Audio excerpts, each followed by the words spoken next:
My name is Nozipho Wright. I'm from Botswana. I work with Energia, an international network on gender and sustainable energy.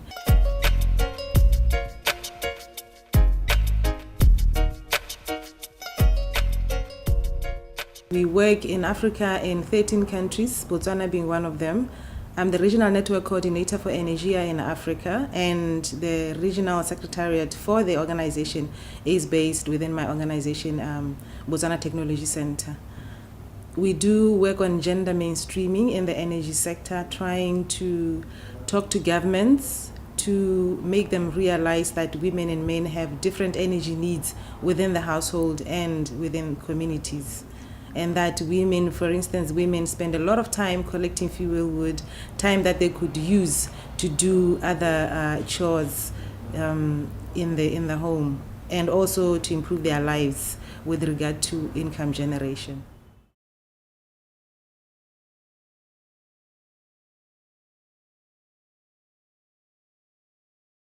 With regard to accessibility of green technologies to, for instance, women, I don't believe they are as accessible as they should be. For example, they are still very expensive for many rural populations. If you think about solar lanterns, for example, that we want to use or to promote, to dispose, so that women are able to use it instead of kerosene or paraffin, or able to use solar lanterns instead of candles. Kerosene, as you are aware, is not very good in terms of health. And also the improved cooked stoves. If you think about cooking, that women use a lot of fuel wood to cook. There are improved cooked stoves out there. They are quite old. They've been in the markets for many years, and they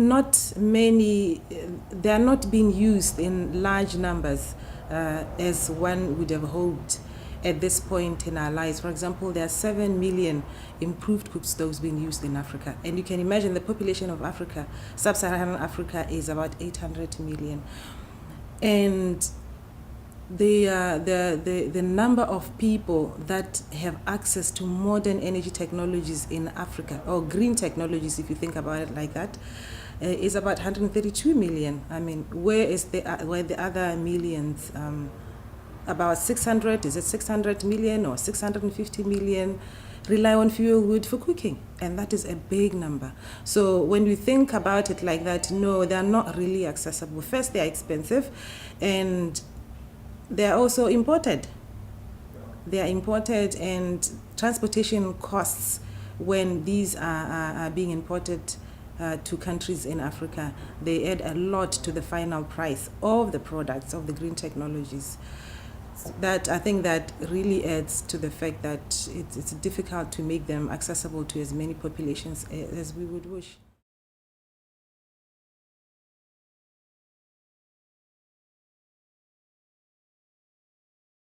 If you think about the policies, the social or the environment policies from our national government, from the Western government, and you apply that to the energy sector, sometimes you think about the fact that many African countries are right now trying to implement large-scale energy infrastructure projects.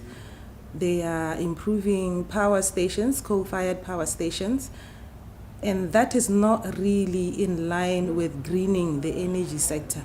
When you green the energy sector, you do it in such a way that you reduce dependence on fossil fuels, and you develop, for example, renewable energy technologies, or what we call green technologies.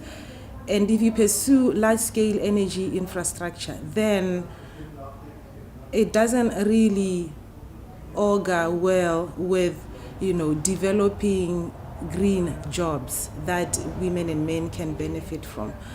I mean, how many people work in power stations, for example? And how many, we are just talking right now about the accessibility of women to green technologies, that not enough of them are out there in Africa. So the pursuance and the the emphasis that is placed on power stations at the expense of energy that is used at the household level, where you have the masses of the poor relying on very inferior energy technologies and energy fuels. That alone it's a contradiction of what many governments would want people to believe, that they are helping their people. And also the Western governments, when they support these large-scale energy infrastructure programs without really thinking where is the energy going to and how much is it going to cost, how many people are actually going to be able to afford the electricity. That is why you still have so many households who are struggling just to meet their daily energy needs. So there is a bit of contradiction out there. The subsidies that are placed on or are given to the development of fossil fuels, and when people talk about wanting to receive subsidies within the renewable energy sector, then it's very difficult. It's very difficult to get those subsidies going there. Because if you could get them, then you will be able to reduce the final price for renewable energy technologies or green technologies for the consumer, the rural poor. So it's something that the national governments and the Western governments and the donors need to think about. I mean, when we give money for large-scale energy infrastructure projects, maybe a question needs to be asked: how are the poor going to benefit from this project? Some Western governments are beginning to ask those questions in their funding, their grants. When you are developing a proposal, they will ask you, how are the poor and women going to benefit from this project? So it's beginning to come.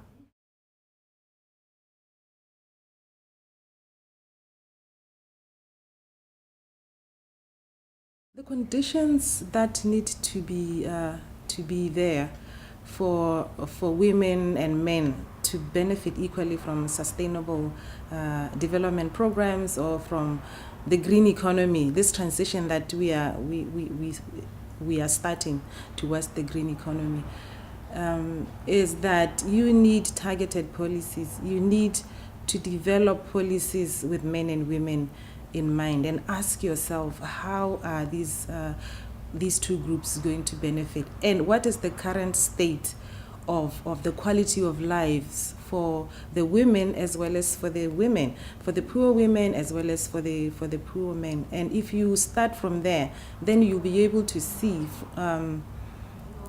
if you're talking about introducing renewable energy technologies and you want or you promote rural energy enterprises, you have to bear in mind that women find it difficult to borrow money from micro enterprises, sometimes, many cases, because they don't have collateral. So women find it difficult to access credit. How are they going to borrow money to be able to start renewable energy enterprises? There are good practices that you find in Tanzania. There's a program in Tanzania called Developing Energy Enterprises, supported by the European Union and others, the European Commission and others. And you need to think about things like that, collateral, the fact that women don't really own land, and you need land as collateral in some cases to be able to start a business. So there are issues like that. And you have to think about, we have to stop playing lip service to gender mainstreaming. Because when you look at policies these days, you will see women mentioned, you will see gender mentioned. But you look at programs, you don't see, it doesn't really translate into programs. We need to develop indicators. If we say women are going to benefit from an energy policy, or an energy policy is going to help women one way or another, then there should be indicators, and we should be able to go back, and look and see that, yes, they have indeed benefited. Otherwise, the status quo just remains. It just remains. So Western governments and others, the donors and everybody, private companies, we have to keep this in mind when we are supporting African countries, that there are still too many poor people out there, too many energy poor people in Africa, and that shouldn't be the case. even in capital cities, you talk to some women, you find that, women who have cell phones, they've got everything, and they've got small businesses. I just started a small project, a small private company, out of frustration actually, because there's a lot of talking, we do a lot of talking, but we don't see much change at the grassroots level.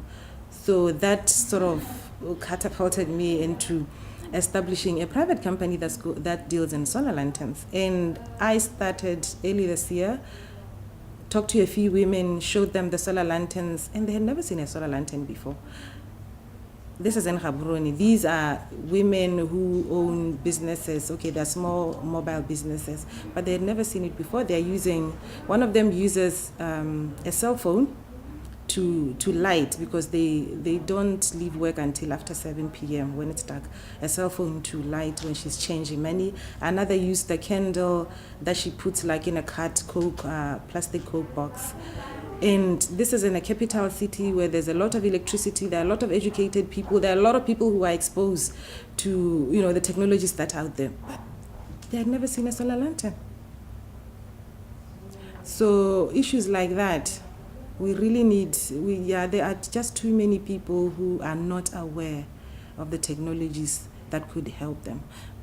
Of course, they are expensive, these technologies, but they could be affordable to quite a few if they were there, if we could get them. And we also need to start manufacturing in Africa. We can import everything. That's why it's expensive. And I'm experiencing that as a business person, trying to help women.